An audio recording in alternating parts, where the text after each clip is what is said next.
কর্মশীল সন্তান দান করো, সকলে বলে সুবহানাল্লাহ। রব্বি হাবলি মিনাস সালিহিন।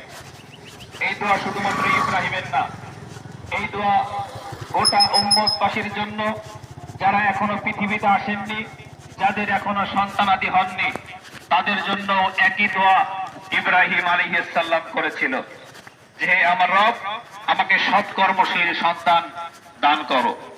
আজকে আমাদের সমাজ থাকতে পারে, আমাদের গ্রাম থাকতে পারে, আমাদের ঐতিহ্য থাকতে পারে, কিন্তু একটা জিনিস খুবই অভাব, সেটা হচ্ছে সৎ কর্মশীল সন্তান, যোগ্য সন্তান, পিতার জন্য দোয়া করা সন্তান।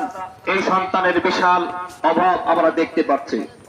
সেই হিসাবে যে দোয়া ইব্রাহিম আলাইহিস সালাম করেছিলেন, রাসূল সাল্লাল্লাহু আলাইহি ওয়াসাল্লামকে আল্লাহ পাক জানিয়েছিলেন, একই দোয়া আমাদের জন্য প্রযোজ্য 1400 বছর পরেও, সকলে বলি সুবহানাল্লাহ।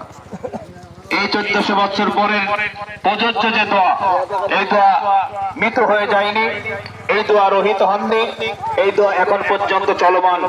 এখনো যারা আল্লাহর কাছে সাহায্য চাবে, রব্বি হাবলি মিনাস সালিহিন, অবশ্যই আল্লাহ পাক তাদেরকে সাহায্য দান করে সৎ কর্মশীল সন্তান উপহার দেবে, সকলে বলে সুবহানাল্লাহ। বসে আছেন আল্লাহ রাব্বুল আলামিন প্রবাসশারনা যুবিগুলা আমি কতবার আমি তাকে বড় ধৈর্যশীল একজন পুত্র সন্তানের সেই পুত্র সন্তানের জন্য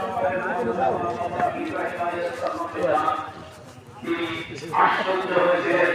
96 বছর বয়সে সন্তান ধারণ করা, এটা তো হচ্ছে অনেক কঠিন ব্যাপার, এটা তো হতে পারে না।